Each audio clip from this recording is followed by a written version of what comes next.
Hello again, everyone, and welcome to the Living in Faith Everyday podcast, the Life Podcast. And you're joining us again in the middle of our series I've entitled 66 Books.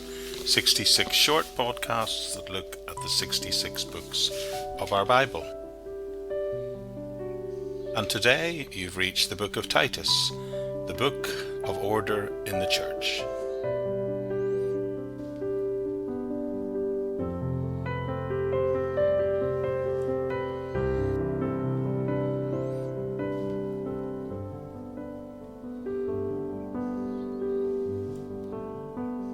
Titus is considered by many to be a priceless and unrivaled manual of straightforward pastoral advice. 500 years ago, Martin Luther said this is a short epistle, but yet such a quintessence of Christian doctrine and comprised in such a masterly manner that it contains all that is needful for Christian knowledge and life.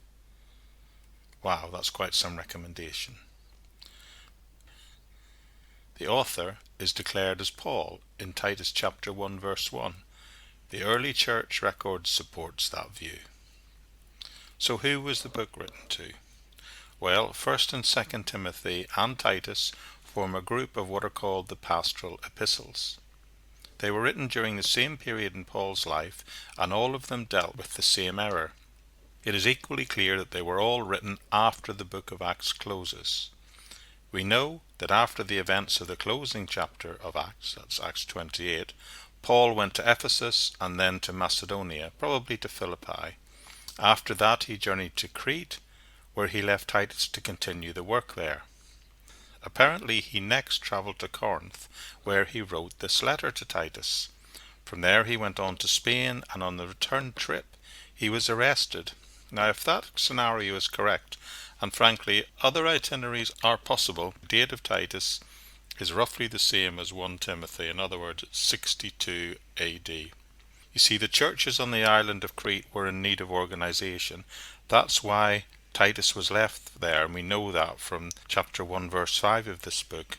There were also other things that needed to be set in order.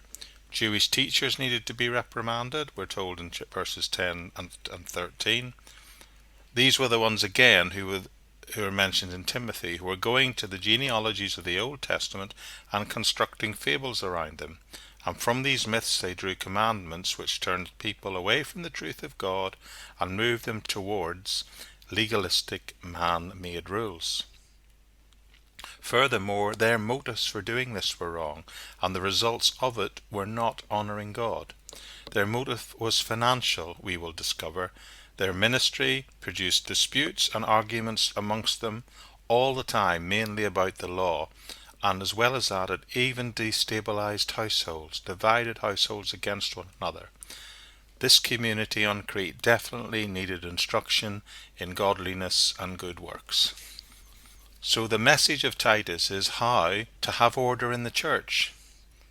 It is clear from Titus chapter 1 verse 5 that Paul left Titus in Greece in order to set things in order, and this book is a follow-up to encourage him and to tell him how to do that. The message of Titus is putting things in order involves doing things like ordaining elders, people who will oversee that the word is taught, because it is by doing that that you will see the production of godliness and good works. So the structure of the book follows the format roughly of an ancient letter, except on this occasion there's no thanksgiving or prayer, and in the main body of the book Paul just gives commands, 3 commands in fact, and he follows each with the reason for doing it.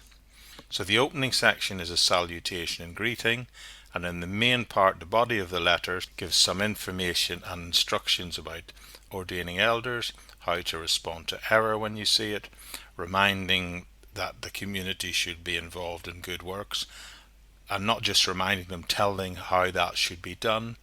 Then he concludes that section, and the whole letter closes with a final personal greetings and a benediction. So what was the purpose of this book? Well, there are perhaps 2 main purposes. The first purpose of Titus was to instruct the person who it was written to. The church on the island of Greece was in a real mess. Jewish teachers were teaching things that, as it says in Titus 1:11, that they ought not to teach, and their mouths needed to be shut.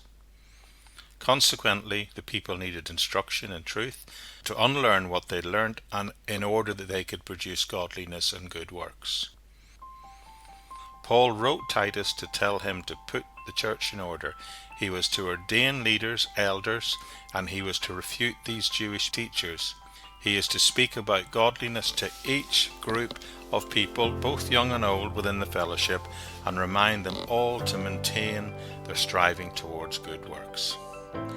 The second part of Titus is to impart personal information to Titus himself concerning two people, Zenas and Apollos, and to inform Titus of Paul's decision to spend the winter at Nicopolis. The letter notified Titus that Paul was planning to send people as well, either Artemas or Tychicus, to replace him, because he wished Titus to come back and join him where he was. So to summarize this book, Paul wrote to Titus quite simply to instruct him to set things in order in the churches that he had left him in charge of, and to inform him also about a few personal matters. Elders were to be put in place to see that the word was taught, because it is that would produce godliness and good works. As a result of the healthy teaching of the word of God, there will always be godliness and good works, and that should resonate with us right down through the 2,000 years of church history to us this very day.